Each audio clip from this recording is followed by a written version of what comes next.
الحمد لله الذي هدانا لهذا وما كنا لنهتدي لولا أن هدانا الله صدق اللہ العظیم۔ کروڑوں درود و سلام ہو آقا علیہ الصلوۃ والسلام کی ذات پر، آپ کے اصحاب پر، آپ کی اہل بیت پر۔ میرے محترم معزز سامعین و ناظرین، آج میں آپ کے سامنے اسلام کے سب سے بڑے دشمن ابو جہل، ان کے بیٹے حضرت اکرمہ رضی اللہ تعالی عنہ کا قبول اسلام، بہت حیران کن واقعہ ہے۔ واقعہ کچھ یوں ہے، جس وقت مکہ فتح ہوا، آپ علیہ الصلوۃ والسلام نے عام معافی کا اعلان کر دیا، فرمایا لا تثریب علیکم اليوم، آج عام معافی ہر ایک کو۔ لیکن کچھ بڑے بڑے جو کافروں کے سردار تھے، انہوں نے چاہا کہ کسی طریقے سے مکے سے نکل جائے، اسلام ہمیں قبول نہ کرنا پڑے، کیونکہ یہ لوگ یہی کہا کرتے تھے ہم اسلام کے اندر داخل نہیں ہوں گے، ہمارے گدھے تو ایمان لائیں گے، ہم نہیں ایمان لائیں گے، ایسی باتیں کہا کرتے تھے۔ پھر تاریخ نے دیکھا، پھر دنیا نے دیکھا کہ پھر کیا ہوا۔ ابو جہل کا بیٹا حضرت اکرمہ رضی اللہ تعالی عنہ، یہ جب مکہ فتح ہوا تو وہاں سے نکل پڑے۔ انہوں نے سوچا کہ میں حبشہ جاؤں گا، پہلے یمن جاؤں گا، پھر وہاں سے حبشہ جا کر ہجرت کر جاؤں گا تو مجھے اسلام قبول نہ کرنا پڑے گا۔ تو یہاں سے نکلے، آگے کشتی کے اوپر سوار ہوئے، تو کشتی کچھ دیر چلنے کے بعد بھنور کے اندر پھنس گئی، یعنی یوں سمجھ لے کہ طوفان آ گیا، تیز ہوا آ گئی تو کشتی ڈوبنے کے قریب ہو گئی۔ تو اس وقت جو ملاح تھا اور جتنے لوگ بیٹھے تھے سارے غیر مسلم تھے، انہوں سب نے کہا کہ بھائی اب لات، عزا، حبل، منات اب ہماری مدد نہیں کر سکتے، تم اوپر والے کو کرو۔ اللہ تعالیٰ نے قرآن مجید کے اندر بھی اس کا ذکر کیا ہے نا، فَإِذَا رَكِبُوا فِي الْفُلْكِ دَعَوُا اللَّهَ مُخْلِصِينَ لَهُ الدِّينَ، فرمایا جب یہ لوگ پھنس جاتے ہیں تو پھر اس وقت جب ان کی کشتی بھنور کے اندر پھنس جاتے ہیں تو پھر یہ کیا کرتے ہیں، یہ پھر اللہ کو خالص ہو کے پکارتے ہیں۔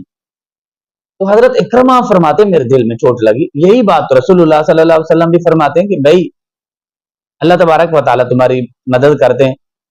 تو مشکل وقت جو اب ہمارے اوپر پڑا ہے، سمندر کے اندر ہماری مشکل کشائی نہیں کر رہے ہمارے لات، عزا، منات، حبل، تو خشکی کے اندر ہماری مدد کیسے کریں گے؟ تو لہٰذا وہی خدا ہے جو سمندر کے اندر بھی مدد کرتا ہے، سمندر کے باہر خشکی کے اوپر بھی مدد کرتا ہے۔ تو میرے دل میں چوٹ لگی، تو میں نے دل کے اندر تہیہ کیا کہ اگر اس طوفان سے، اس بھنور سے اگر میں بچ گیا تو پھر میں اسلام قبول کروں گا۔ میں واپس آیا مکہ کے اندر، میری بیوی ام حکیم بنت حارث رضی اللہ تعالیٰ عنہ، وہ اسلام لا چکی تھی پہلے، وہ آپ علیہ الصلوۃ والسلام کی خدمت میں حاضر ہوئے، اللہ کے رسول آپ نے سب کو امان دے دی ہے تو میرے خامند کو بھی امان دے دیں، حضرت اکرمہ کو۔ تو آپ علیہ الصلوۃ والسلام نے فرمایا ٹھیک ہے میں امان دیتا ہوں، کیونکہ یہ ابو جہل اور ان کا بیٹا یہ اسلام کے، مسلمانوں کے صرف دشمن نہیں بس بلکہ سخت ترین دشمن تھے۔ اب انہیں پتا تھا کہ اب شاید ہمیں معافی نہ ملے، تو ام حکیم نے آپ علیہ الصلوۃ والسلام سے امان چاہی، آپ نے فرمایا کوئی بات نہیں، آ جائے ہم معاف کر دیتے ہیں۔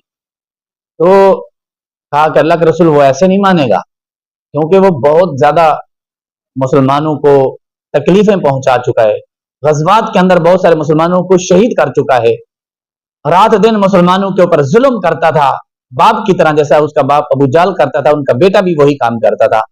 اللہ کے رسول وہ نہیں مانے گا کہ آپ علیہ الصلوۃ والسلام نے مجھے امان دی ہے، آپ کوئی نشانی دے دیں۔ سبحان اللہ، میرے نبی کتنے شفیق، کتنے مہربان ہیں۔ آپ علیہ الصلوۃ والسلام نے بطور نشانی کی کیا عطا فرمایا؟ اپنی دستار مبارک، اپنا امامہ شریف، اپنی پگڑی مبارک ام حکیم کو دے دی، جاؤ اس کو دکھا دو۔ سبحان اللہ، دل کے اندر یہ طلب ہے کہ کسی طریقے سے یہ شخص بھی جہنم سے بچ جائے۔ ایک کافر کے لیے آپ علیہ الصلوۃ والسلام پگڑی اپنی مبارک عطا فرما رہے کہ اس کو امان مل جائے، وہ جہنم سے بچ جائے۔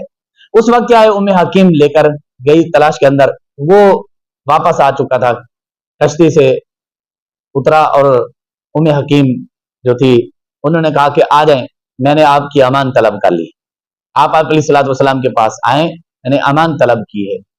تو آپ علیہ الصلوۃ والسلام اس نے کہا نہیں نہیں میں اتنا بڑا دشمن مجھے کیسے معاف کرتے ہیں. انہوں نے وہ پگڑی جو تھی وہ دکھائی, امامہ شریف دکھایا, تو پھر انہیں یقین آیا. آپ علیہ الصلوۃ والسلام کی خدمت میں حاضر ہونے لگے تو صحابہ نے بتایا اللہ کے رسول حضرت اکرمہ آ رہے ہیں. آپ علیہ الصلوۃ والسلام نے صحابہ سے فرمایا وہ آ رہا ہے, اس کا باپ اسلام کا دشمن تھا, وہ خود بھی دشمن تھا, اب ان کے سامنے اس کے باپ کے بارے میں کچھ نہیں کہنا.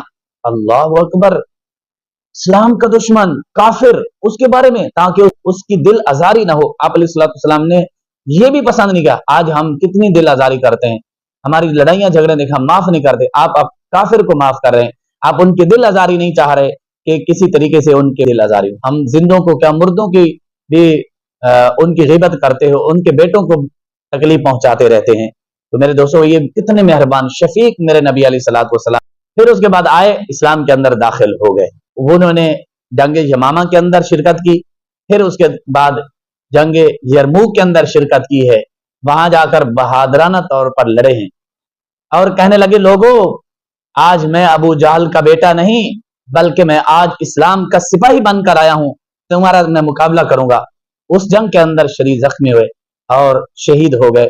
یہ رسول اللہ صلی اللہ علیہ وسلم کا خلق دیکھ کر, آپ کی معافی دیکھ کر, آپ کی محبت دیکھ کر, آپ کی رحمت کو دیکھ کر, آپ کی شفقت کو دیکھ کر آپ وہ اسلام کے اندر داخل ہو گیا. اللہ تعالی ہم سب کو رسول اللہ صلی اللہ علیہ وسلم سے محبت عطا فرمائے. اللہ تبارک و تعالی ہمیں رسول اللہ صلی اللہ علیہ وسلم کے نقش قدم پر چلنے کی توفیق عطا فرمائے. وآخر دعوانا الحمدللہ رب العالمین.